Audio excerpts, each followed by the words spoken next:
Je vais essayer de vous illustrer comment l'échocardiographie peut être utilisée pour décrypter un état de choc, et particulièrement chez les patients sous ventilation mécanique. Une diapositive de contexte pour resituer les choses. Globalement, il y a une personne qui a été vraiment pionnier et qui a utilisé l'échocardiographie en dehors des services de cardiologie, qui est François Jardin. Et vous voyez, il a décrit en 1984 une dysfonction du ventricule gauche liée à un sepsis, à une infection grave. Ce qui était assez novateur à l'époque. Et puis, dans les années 90, sont apparues les premières sondes d'échographie transœsophagienne monoplan à l'époque. Et dans certains centres un peu privilégiés, la sonde est sortie du labo d'écho. Il y en avait assez peu. On a commencé à le mettre dans les œsophages des patients ventilés.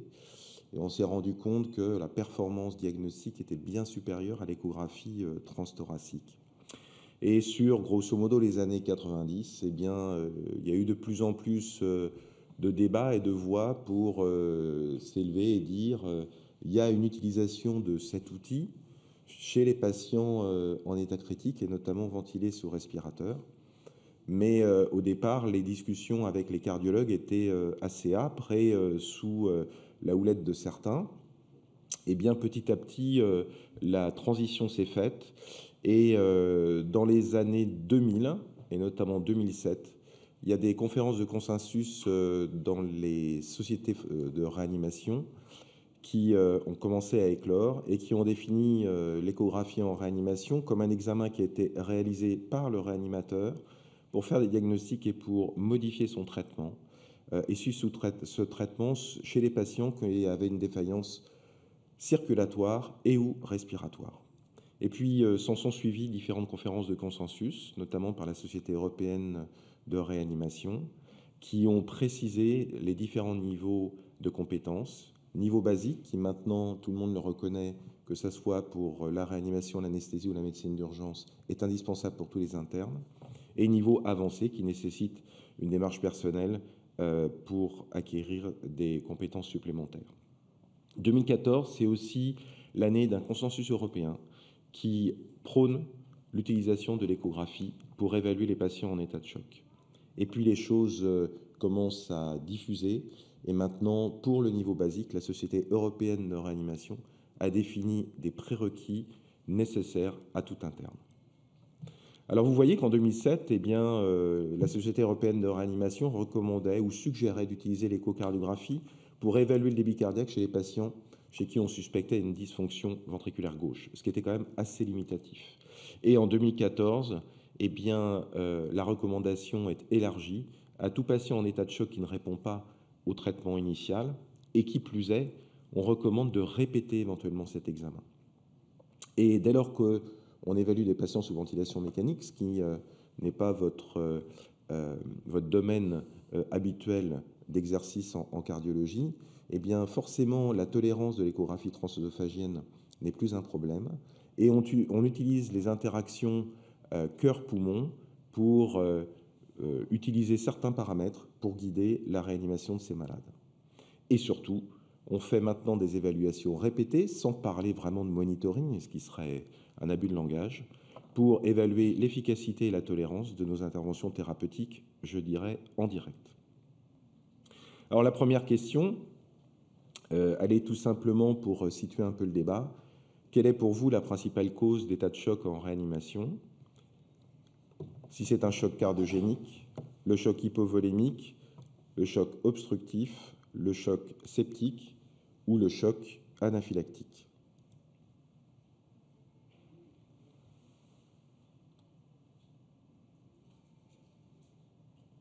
Vous me direz où en sont les réponses.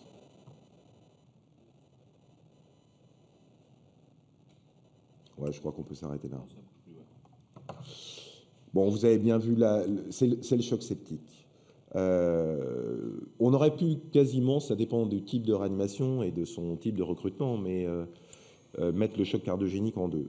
Globalement, voilà la représentation habituel de l'état de choc en réanimation. Alors là, c'est une étude publiée en 2010 qui, à l'époque, chez les patients en état de choc, avait comparé deux stratégies de vasopresseurs pour normaliser la pression artérielle, soit la dopamine forte dose, comme on faisait à l'ancienne, soit la noradrénaline, et c'est l'étude qui a plébiscité l'utilisation de la noradrénaline en première intention dans l'état de choc quel qu'il soit, y compris le choc cardiogénique, je vous le rappelle. Et vous voyez en termes de répartition que la randomisation avait fait son effet, puisque le pourcentage de différents types d'états de choc était le même dans les deux bras, que ce soit dopamine ou noradrénaline. Et vous voyez que globalement, eh bien, on avait 60%, 2/3 de choc septique. Et puis ensuite, on avait à peu près 15 à 17% de choc cardiogénique et le même chiffre de choc hypovolémique. Et le reste étant trivial. Alors, sans rentrer dans les détails, quand on utilise l'ETO en réanimation, bien sûr, on utilise les mêmes coupes que vous, mais pas forcément pour chercher les mêmes choses. On aime beaucoup la voie transgastrique pour donner évidemment l'accès à l'ITV sous-aortique. Et on ne mesure pas le débit cardiaque, on mesure uniquement l'ITV sous-aortique qui reflète le volume d'éjection systolique. Et on se contente de cette valeur-là pour s'affranchir de l'erreur de mesure sur le diamètre de la chambre de chasse du ventricule gauche. La deuxième chose, dans cette vue, c'est évidemment l'évaluation d'un éventuel septum paradoxal. Et puis, on le verra, les variations de cette ITV sous-aortique en fonction du cycle respiratoire. Et puis, la deuxième coupe qu'on aime beaucoup et que vous utilisez assez peu, c'est la coupe 0 degré des grands vaisseaux, donc en transœsophagien haut, où on a accès à la veine cave supérieure et à ces variations respiratoires qui nous sont très utiles. La première question, en effet, quand vous évaluez un patient en état de choc, c'est d'évaluer sa réponse au remplissage. Pourquoi? Parce qu'un remplissage à l'aveugle, hormis des situations caricaturales d'hypovolémie qui ne nécessitent pas d'évaluation hémodynamique, mais dans tous les autres cas qui sont majoritaires, c'est le risque d'administrer des fluides à un patient qui vont être inefficaces. Inefficace, ça veut dire quoi pour un réanimateur? Ça veut dire que le remplissage vasculaire ne va pas augmenter le débit cardiaque. Et j'ai bien dit le débit cardiaque et non pas la pression artérielle. Car bien souvent, vous augmentez le débit cardiaque sans augmenter la pression artérielle. Donc, au mieux, vous augmentez la pression artérielle en augmentant le débit cardiaque, mais le critère de jugement n'est pas l'augmentation de la pression artérielle, mais bien l'augmentation du débit cardiaque pour mieux perfuser les organes et régler le problème de l'état de choc. D'où l'intérêt du paramètre ITV sous-aortique. Et pour essayer de prédire cette réponse au remplissage, je vais augmenter mon volume d'éjection systolique avec le remplissage vasculaire, et je vais donc éviter un remplissage inefficace et potentiellement délétère qui va créer de l'œdème dans tous mes organes, notamment le poumon. Eh bien, j'essaye de prédire la réponse à ce remplissage. Et il y a trois grands indices qu'on appelle dynamiques, parce qu'ils utilisent les interactions cœur-poumon, notamment chez le malade ventilé, pour prédire cette réponse au remplissage. Le premier, c'est les variations de la vitesse maximale de l'ITV sous-aortique. Vous avez ici, en vue transgastrique 120 degrés, l'ITV sous-aortique. Vous ralentissez la vitesse de défilement.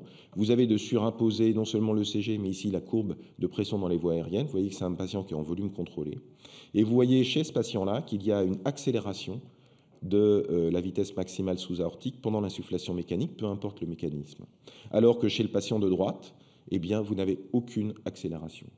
Plus les variations pendant l'insufflation mécanique et plus cette accélération est importante, plus le patient a des chances de répondre au remplissage vasculaire. Le deuxième indice, c'est l'évaluation des variations de la taille de la veine cave supérieure. Et pour ça, on utilise donc la coupe petit axe des vaisseaux de la base dont je viens de vous parler. Vous voyez que visuellement, chez ce patient du haut, vous reconnaissez l'artère pulmonaire droite, l'aorte ascendante, la veine cave supérieure. Un, vous voyez que cette veine cave supérieure, elle est normalement triangulaire, comme vous le savez. Et deux, vous voyez que cycliquement, eh bien, sa paroi latérale, si je puis dire, se collabe. Il y a donc des variations respiratoires qui sont importantes, qui sont liées aux variations de pression dans le thorax. Chez le patient d'en bas à droite, à l'inverse, vous voyez que le vaisseau est plutôt arrondi, ce qui est anormal, parce qu'il est congestif, la pression veineuse est importante, et deuxièmement, il n'y a aucune variation respiratoire visuellement au cours du cycle respiratoire. Et vous pouvez quantifier ce collapsus, en quelque sorte, de la veine cave supérieure au moment de l'insufflation mécanique, quand la pression devient plus positive dans le thorax, en mode TM, et vous voyez que dans ce cas-là, on a un collapsus qui excède 50%, dans ce cas-là, c'est un tuyau de plomb, on n'a aucune variation.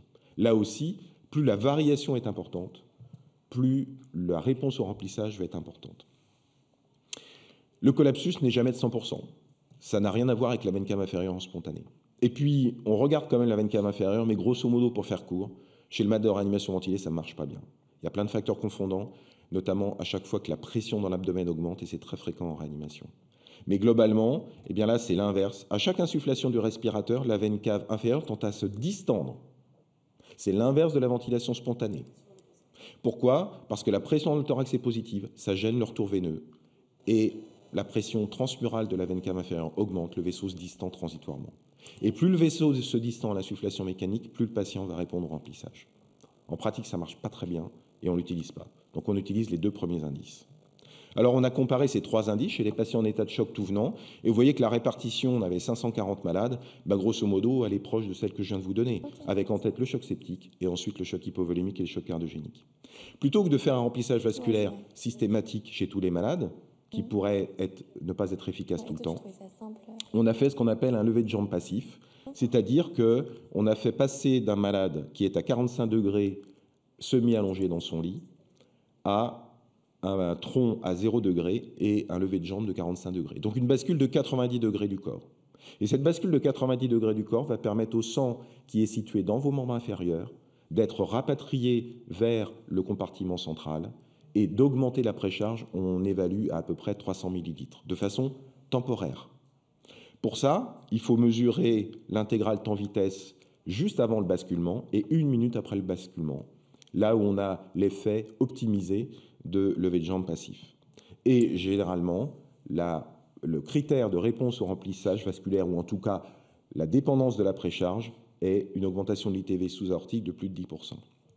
Quand on fait ça, numéro 1, on s'aperçoit que la faisabilité des 3 paramètres dynamiques que je viens de vous montrer, elle est largement faisable chez plus de 3/4 des malades. Et numéro 2, qu'on a à peine la moitié de répondeurs. C'est-à-dire que si on avait donné un remplissage vasculaire chez tous ces malades, quelle que soit la nature de l'état de choc, 1 fois sur 2, on n'aurait pas augmenté le débit cardiaque. Et potentiellement, 1 fois sur 2, on aurait pu être délétère. Et grosso modo, si vous n'utilisez pas ces indices, vous avez 1 chance sur 2 de vous tromper, donc vous prenez la pièce de monnaie, vous tirez pile ou face, et vous ne ferez pas mieux que juste utiliser l'échographie sans ces critères dynamiques. Alors quand on regarde les courbes ROC de ces différents indices, on pleure, et on est très déçu.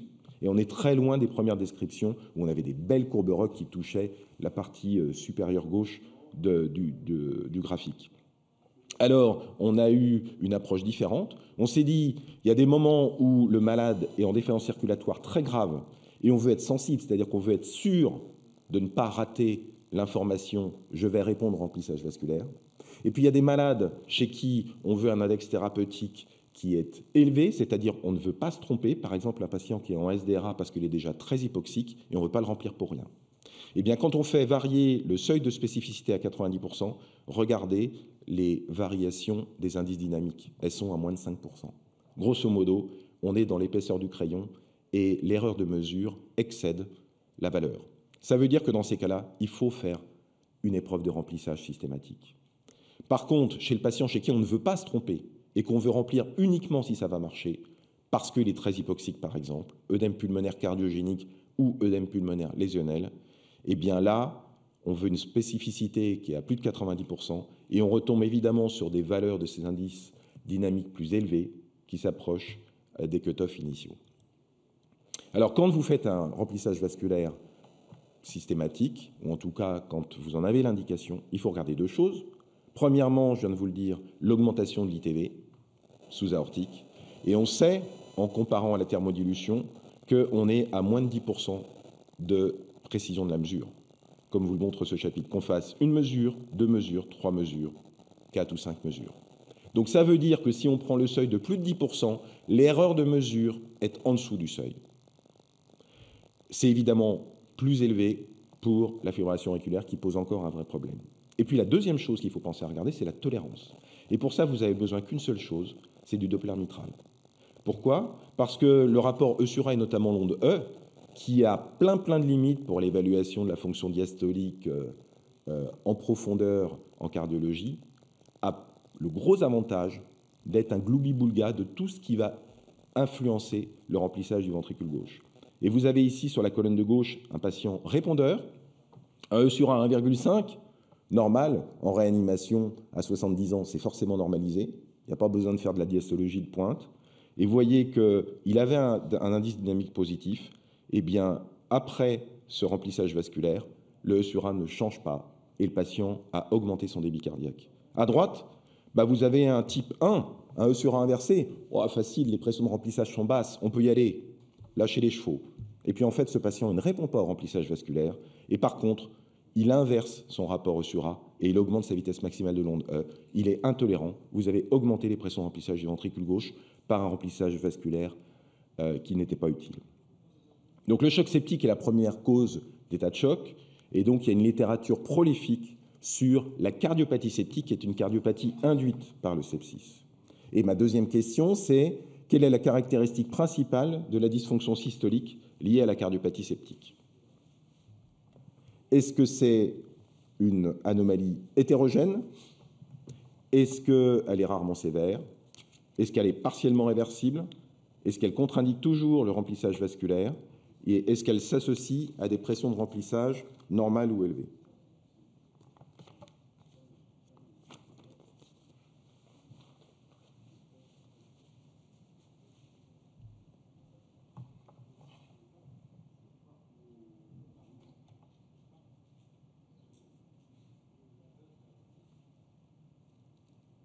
J'arrête le vote. Allez-y, n'hésitez pas à voter. Non, il y a encore, je pense, un peu de marge. Allez-y, allez-y.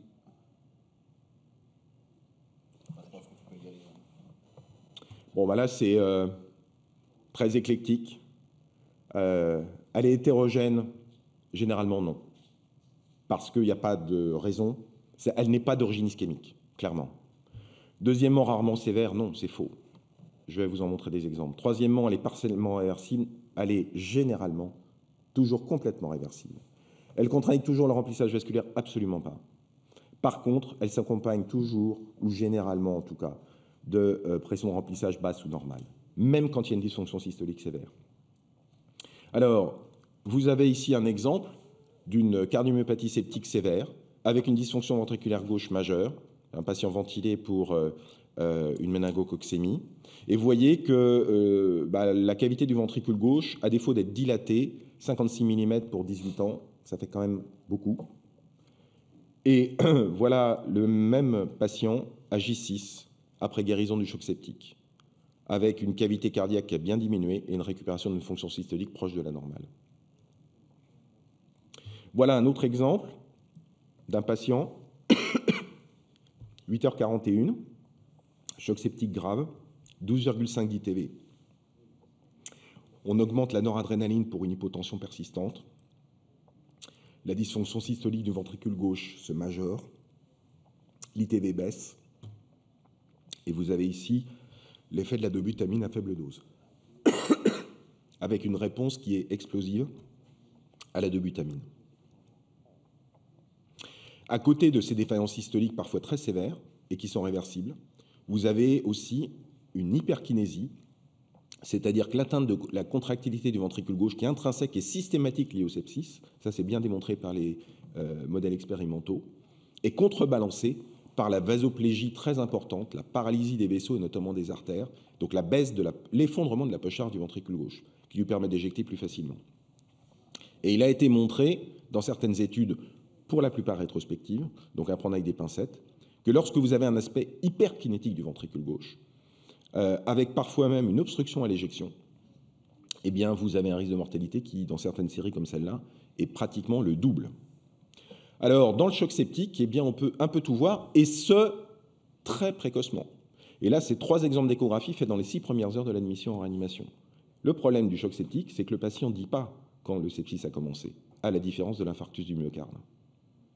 Et vous pouvez donc avoir cet aspect-là, qui est un aspect hyperkinétique. Alors, on parlait à l'époque de choc chaud.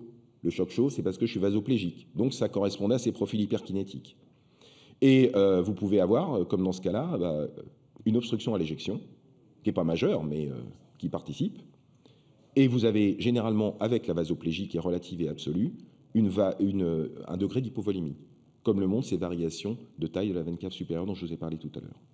Et puis, vous pouvez avoir ce type d'aspect-là, avec grosso modo un aspect normokinétique. Je fais quoi à ce malade? Je le remplis ou je ne le remplis pas? Et c'est là qu'il faut prédire la réponse au remplissage. Vous regardez sa veine cave supérieure, vu les variations respiratoires, il va répondre au remplissage. Et puis, vous avez le cas que je viens de vous présenter, avec la cardiopathie septique majeure, et des indices dynamiques qui sont négatifs. Ce patient ne va pas répondre au remplissage. Et même s'il n'a pas des pressions de remplissage élevées, je ne vais pas le remplir. Alors, quand on fait une analyse en cluster, c'est-à-dire on demande à la machine de séparer les malades sur des indices échographiques très simples, 360 malades, voilà la cartographie. Grosso modo, vous avez à peu près de façon équivalente, en termes de fréquence, soit la dysfonction du ventricule gauche, FEVG moins de 40%, ITV moins de 14 cm, soit un aspect d'hypovolémie, ITV moins de 16 cm et les variations de l'encave supérieure élevées, soit une dysfonction droite, soit un problème d'hyperkinésie. Et puis, chez 17% des patients, vous n'avez pas d'anomalie. Et donc là, vous ne faites rien de plus. Et en réanimation, garder les mains dans les poches, c'est aussi mieux soigner les malades, ça évite la iatrogénie. Le dernier point que je voulais aborder, c'est le cœur droit, qui est responsable de bon nombre d'états de choc en réanimation et qu'on oublie parfois en cardiologie, notamment chez les patients ventilés. Et parler du SDRA très brièvement. Le syndrome de détresse respiratoire aiguë, c'est un œdème pulmonaire lésionnel. Et l'œdème, les anomalies des échanges de l'hématose associées et la maladie des micro-vaisseaux pulmonaires font que les résistances vasculaires pulmonaires augmentent et la ventilation mécanique en pression positive va augmenter cette résistance à l'éjection du ventricule droit. Et la traduction, comme vous le savez, c'est le cœur pulmonaire aigu avec la dilatation du ventricule droit en grand axe et le septum paradoxal en petit axe. Sa prévalence, 22% chez les patients ventilés pour un SDRA modéré à sévère. Et les facteurs de risque, c'est la pneumopathie responsable du SDRA. Et la pneumopathie, ça reste la première cause d'état de choc septique, qui est lui-même la première cause d'état de choc. Deuxièmement, des problèmes de mécanique respiratoire. Troisièmement, une hypoxémie importante. Et quatrièmement, une hypercapnie.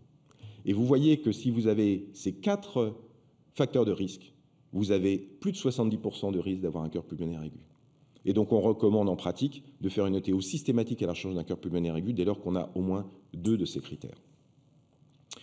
Dernier point avec le Covid, l'aspect pronostic de l'atteinte du ventricule droit.